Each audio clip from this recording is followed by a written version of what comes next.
têm a condição, na verdade, de fazer um curso universitário, curso médico hoje em dia, a FTC está com um custo elevadíssimo, a maioria das faculdades está indo no mesmo nível de preço realmente. Para eles fica difícil realmente, para a condição financeira deles, fica difícil realmente fazer esse tipo de qualificação para eles. E com o programa, o hospital oferecendo, a própria Secretaria de Saúde oferecendo para eles, como já é feito no caso do Círio, né, que a gente tem alguns cursos já do Círio, a própria faculdade, o próprio Secretaria de Saúde, ele contratou o Círio para fazer alguns cursos de gestão com a gente lá, então poderia ser feito isso de uma forma melhor com as empresas. Então eu acho maravilhosa a ideia de vocês, realmente. Assim, a gente apoia muito, e eu acho que vai ser um grande ganho para a sociedade de um modo geral, e para os próprios profissionais também de um modo geral. Certo? Essa é a minha ideia, realmente. Para abordagem, fique à vontade. Tá? Queria agradecer a vocês. Bom dia para vocês. Estou à disposição.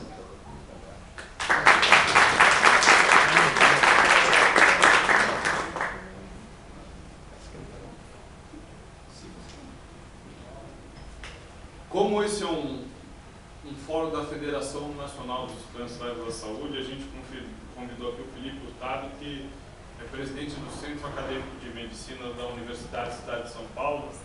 Queria convidar o Felipe a colocar sua perspectiva enquanto estudante, enquanto líder de profissionais da área, futuros profissionais da área da saúde, para que pudesse interagir com os nossos brilhantes professores.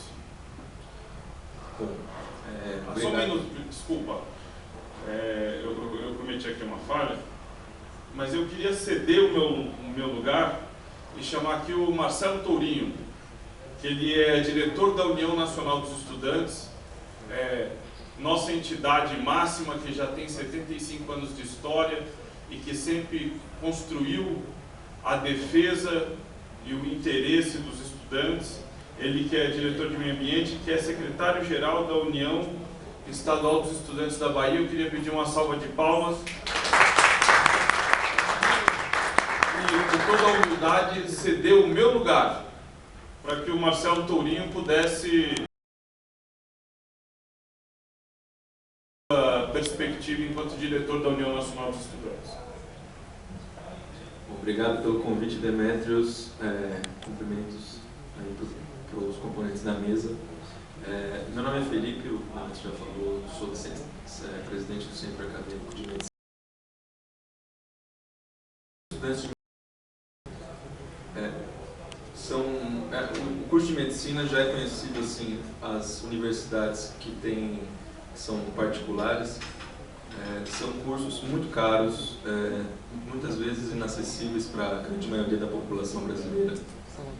E o financiamento estudantil é uma ferramenta muito importante para a inclusão desses estudantes nessas universidades.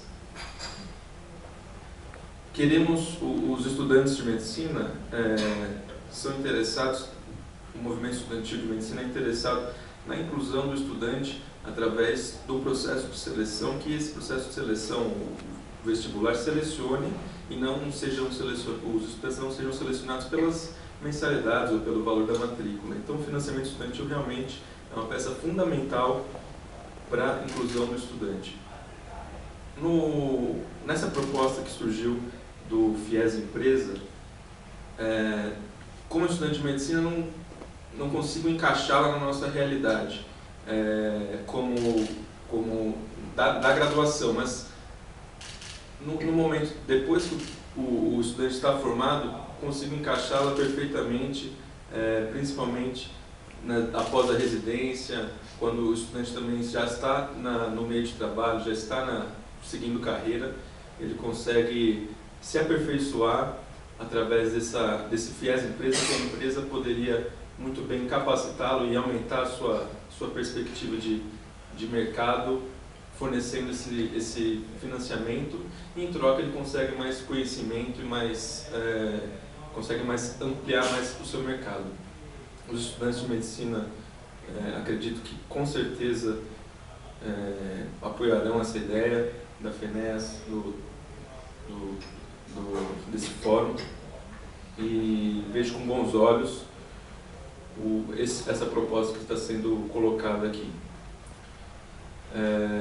Bom, acho que essa é mais ou menos a ideia dos estudantes que tem hoje. Muito obrigado pela palavra.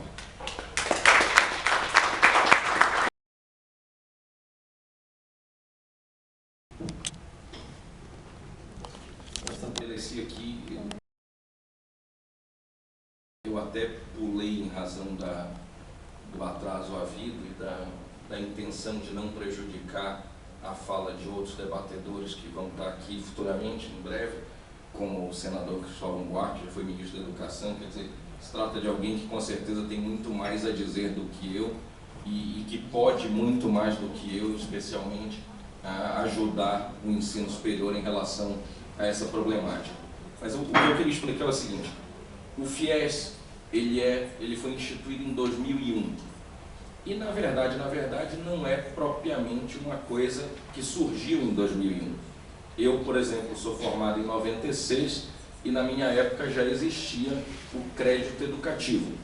Na verdade, o FIES veio como que em substituição ao crédito educativo, tanto assim que a lei que o institui diz, dentre outras coisas em relação ao crédito educativo, que as dívidas perante o crédito educativo seriam transferidas para o FIES, não é? Ou seja, foi substituição de um programa de governo por outro. O crédito educativo já era para o nível superior. Então, eu quero dizer o seguinte: surgiu em 2001 com um nome e um arcabouço novo, mas já existia enquanto conceito, enquanto a ideia de que há um financiamento propiciado por mecanismo governamental para o ensino superior. Isso é, portanto, bem mais antigo. Agora, já essa coisa do FIES empresa, ela é de 2011, portanto, bem mais recente, é do fim de 2011.